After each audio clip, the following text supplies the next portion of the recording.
आज तेवड़े में मौजूद है, यहाँ पर कुछ लोग मौजूद हैं। इनसे जानने की कोशिश करेंगे कि आखिर मीरापुर उपचुनाव को लेकर किस तरह का रुझान है और क्या लगता है इनको कि आखिर इस उपचुनाव में कौन बाजी मार सकता है। सबसे पहले मैं आप ही से शुरुआत करना चाहूँगा, क्या नाम है आपका? मेरा नाम है रहम इलाही। रहम इलाही। तो इस चुनाव में किस पर रहम करने वाले हैं? इसी पर रहम करने वाले जी, मतलब करे चंद्रशेखर के इस पे जी। क्या बात है, गमछा भी डाला हुआ है? हाँ देखो जी, कोई कार्यकर्ता या नेता है क्या पार्टी के? मैं कार्यकर्ता हूँ जी। अच्छा, हाँ। तो आप तो पक्का उसी। पक्का, मतलब मामा पक्का। आप कैसे देख रहे हैं उपचुनाव होना है, किसका जोर आपको लगता है और किस तरफ जनता को जाना चाहिए? देखो जी, अब तो माहौल बन रहा है, चंद्रशेखर का ही बन रहा है। अब तो कैसे बन रहा है, मतलब अभी चुनाव का ऐलान नहीं हुआ है और कई लोग मैदान में हैं, तो क्या लगता है आपको इतनी जल्दी कैसे बन जाएगा? तो माहौल घूम के पता लगता है ना, सब गांव में घूम रहे हैं तो पता लग रहा ना किधर जा रहे हैं, पब्लिक रुझान किधर है पब्लिक का। वो तो सभी देख रहे हैं, हम घूम घाम के सब जगह देखा हमने। हम भी बहुत गांव में घूम लिए। हम तो जाहिर की जिक्र सुनते हैं चंद्रशेखर भाई का, आज़ाद पार्टी, समाज आज़ाद पार्टी का, इसी का है। क्या कारण है, मतलब जैसे आप जाते हैं सुनते हैं तो क्या कोई कारण निकल के सामने आता है? अपने अपने क्षेत्र के बताते हैं सभी लोग, कहते हैं क्षेत्र का अपना भाई है, भला है, कोई दिक्कत नहीं है अपना। मतलब पहले कभी चुनाव नहीं लड़ा आज तक, कभी पहला चुनाव है। लेकिन जैसे हम अभी बात कर रहे थे, कई लोगों ने कहा कि जाहिद हुसैन नए हैं राजनीति में, वो नहीं जानते हैं, तो क्या इसका असर पड़ेगा? इसका कोई असर नहीं पड़ने का इससे। तो इससे क्या असर पड़ेगा? नए तो अब कोई भी आएगा तो नया तो आएगा एक बार, तो पहली बार तो नया ही रहेगा ना। पुराना भी तो पहली बार कभी लड़े होंगे और भी। तो क्या मुद्दे होने वाले हैं इस बार उपचुनाव में? उपचुनाव में तो विकास के मुद्दे हैं ज़्यादा, और क्या विकास। कितना विश्वास आपको चंद्रशेखर की पार्टी या फिर जाहिद हुसैन पर है कि वो जीतेंगे तो वो कराएंगे? कितना विश्वास आपको है? विश्वास तो काफ़ी है हमें, क्या 90%। हम तो ऐसा मान रहे हैं अपने क्षेत्र का, अपने क्षेत्र में पूरा काम कराएगा। कोई शहर में नहीं रहता, गांव में रहने वाला है। क्या कह रहे हैं आप? इस 100% विकास होगा। अच्छा, हाँ जी। जिस तरीके से उपचुनाव को लेकर लगातार हम देख रहे हैं कि फील्ड में लोग घूम रहे हैं, जनता का मिजाज क्या है मीरापुर की, और खासकर अगर बात करें तेवड़े की, तो किधर जा रहे हैं लोग? ये तो चंद्रशेखर के साथ ही जा रहे हैं जी। क्या वजह है? वो अच्छा नेता है, आवाज़ उठाता है हर मुद्दे पे। लेकिन हम अभी पीछे बात कर रहे थे, कई लोग बड़ी तारीफ कर रहे थे राहुल गांधी और अखिलेश यादव की कि मुसलमानों के बड़े लीडर हैं, मुसलमानों का बड़ा साथ दिया है, मुसलमान भी बड़े साथ देते हैं। क्या लगता है आपको? वे तो ऐसे ही मतलब हर जगह पे फैल हो रहे। देख लो कहीं भी जो भी कोई दंगा फसाद होता है वे लोग कुछ नहीं करते। बाकी चंद्रशेखर ये एक ऐसा है जो कि आवाज़ उठाता है। आपने दंगे की बात कही, बहराइच में जो कुछ हुआ है आपने देखा है किस तरीके से वहाँ बवाल हुआ है, तो इस पर आप क्या सोचते हैं, मतलब कि कौन इस समय आपके लिए बोला है? हमारे लिए तो चंद्रशेखर ही बोल रहा है जी। चंद्रशेखर भाई ही बोलते हैं, और ये नहीं कोई भी मुद्दा हो, हर मुद्दे पे वही बंदा बोलता है। लेकिन एक चीज़ और है, हम पीछे बात कर रहे थे, कई लोग कह रहे हैं कि असदुद्दीन ओवैसी भी बोलते हैं, उसको लेकर यहाँ के लोग क्या सोचते हैं? नहीं, वो भी अच्छा नेता है, बहुत बोलते हैं, बहुत अच्छा बोलते हैं, बहुत ही। अखिलेश यादव को हमने देखा कि यहाँ के लोग बहुत ज़्यादा चाहते थे, बहुत ज़्यादा दिल से पसंद करते थे, भैया तुझ पे जवानी कुर्बान, इस तरह के नारे लगते थे।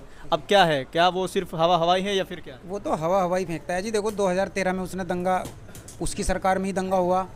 सरकार चाहती है तो दंगा नहीं हो सकता, लेकिन उन्होंने रोकना चाहा ही नहीं, कराया उन लोगों ने लेकिन दंगा तो आज योगी की सरकार है उसमें भी हो रहा है। हाँ, ये लोग भी इस तरह के ही है।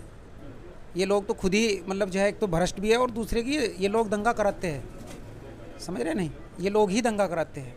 बाकी जो चंद्रशेखर है ना, वे बहुत अच्छे हैं और हर उस पर आवाज़ उठाते हैं। लेकिन चंद्रशेखर अभी अकेले सांसद हैं, अभी उपचुनाव लड़ रहे हैं, कई प्रत्याशी है, कितने जीतेंगे वो अलग बात है। लेकिन क्या आपको लगता है कि यूपी की कमान उनके हाथों में इतनी जल्दी आ जाएगी? बहुत जल्दी आ जाएगी जी, और वे मुख्यमंत्री बनेंगे। किस तरीके से, क्या आंकड़े आपके पास? आंकड़े यही है जी, मतलब जो है लोग उसे सपोर्ट कर रहे हैं, पसंद आ रहा है लोगों की पसंद आ रहा।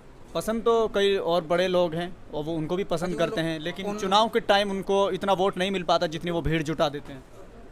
असल में वे लोग उन लोगों को देख लिए व्रत के, वे लोग फैल आ रहे हैं हर तरीके से। बाकी चंद्रशेखर भाई जो है ना, ये बहुत अच्छे हैं, बिना नेता के भी उन्होंने अच्छा काम किया, हर मुद्दे पे बोलते हैं, और अब सांसद बन के देखो संसद में किस तरीके से आवाज़ उठाते हैं। तो इसलिए वे जो है ना बहुत जल्दी मतलब जो है ग्रोथ कर रहे हैं। इस उपचुनाव में कौन बाजी मारने वाला है? जैसा कि माहौल अभी फिलहाल ऐलान नहीं हुआ है, लेकिन माहौल बनाते फिर रहे हैं। तो बात यह है, अभी जब तक पूरा चुनाव खींच के नहीं आने का, यानी टोटल कैंडिडेट मैदान में नहीं आने का, इतना तो कहना उचित नहीं होने का। लेकिन जो फिलहाल जाहिद भाई है या चंद्रशेखर की पार्टी से जो ये प्रत्याशी है, लेकिन ऐसे उम्मीद करी जा रही है कि इनका चुनाव भी बहुत अच्छा फाइट करेंगे, क्योंकि दलित समाज लगभग 95% जुड़ चुका है। लेकिन सवाल यही होता है कि आखिर क्या वो दलित के वोटों से सिर्फ जीत जाएंगे?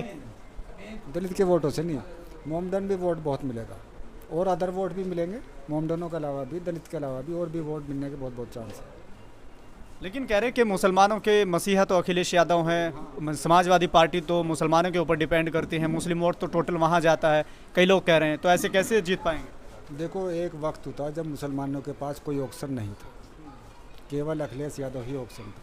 लेकिन अब मुसलमानों के पास दूसरा ऑप्शन आ गया है चंद्रशेखर का, तो अब मुसलमान धीरे धीरे इधर कन्वर्ट हो जाएगा। कई लोग ये बात कर रहे हैं कि जिस तरीके से मुसलमान ओवैसी को सपोर्ट करते हैं, आवाज़ उठाते हैं, इस तरह की बातें कर रहे हैं। तो अगर मैं उनसे लेकर आपसे पूछूं कि ओवैसी को लेकर क्या नज़रिया आपका है, तो क्या कहेंगे? ओवैसी साहब भी एक बहुत अच्छे लीडर हैं और मुसलमान के लिए बोलते भी बहुत अच्छा है।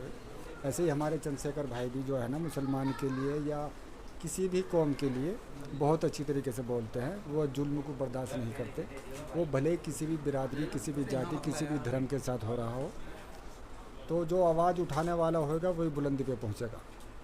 अभी कई लोगों से हम बात कर रहे थे, तो उनका कहना ये है कि चंद्रशेखर आज़ाद जज्बे में है, तो थोड़ा तुक्का उनका लग गया नगीना में जो सांसद बन गए हैं, और कह रहे कि यहाँ तो वो बीजेपी को जिताने के लिए रास्ता आसान कर रहे हैं। नहीं नहीं, ये बात नहीं, ये तो लोगों के अपने अपने विचार है। देखो, जिस विचार का जो आदमी होगा वो अपने ही विचार की बात करेगा। लेकिन ऐसा नहीं है कि भाई ये भाजपा का रास्ता साफ कर देगा या ऐसा हो जाएगा, ऐसा कुछ नहीं है। नहीं तो एक टाइम वो भी था जब क्या नाम, भाजपा का नाम लेने वाला भी नहीं था कोई, लेकिन आज भाजपा का नाम लेने वाले बहुत ज़्यादा हो रहे, और एक दिन वो भी आएगा कि फिर उसे फिर नीचे जाना है दोबारा से। ये तो चक्र चलता रहता है। अभी एक चर्चा चली थी कि आज़ाद समाज पार्टी और ओवैसी की पार्टी का गठबंधन होने वाला है, इस तरह की चर्चाएं चली थी। लेकिन अगर इस तरह का गठबंधन होता है तो क्या उससे आपको कोई फ़ायदा होगा, या चंद्रशेखर आज़ाद की पार्टी को या फिर एमआईएम को, क्या मुसलमानों को इसका बड़ा फ़ायदा होगा? हाँ, बहुत ज़्यादा फ़ायदा होगा। अगर दोनों का गठबंधन होता है तो जो है ना, दोनों की जब ताकत एक साथ मिल जाएगी तो मुसलमान और अधिक मात्रा में जो है ना कैंडिडेट की तरफ खिसक जाएगा। तो यहाँ पर आप चंद्रशेखर आज़ाद की वजह से पसंद करते हैं, या फिर जो प्रत्याशी हैं उनके जाहिद हुसैन, उनको लेके पसंद करते हैं? देखो, पहली बात तो चंद्रशेखर जो है आज़ाद समाज पार्टी के जो राष्ट्रीय अध्यक्ष है, ये भी एक बहुत अच्छे आदमी है। अब दूसरी बात रही कैंडिडेट की, कैंडिडेट भी एक भला इंसान है और ये भी बहुत ही नॉर्मल मिजाज का आदमी है। झूठ बोलना इसे भी पसंद नहीं।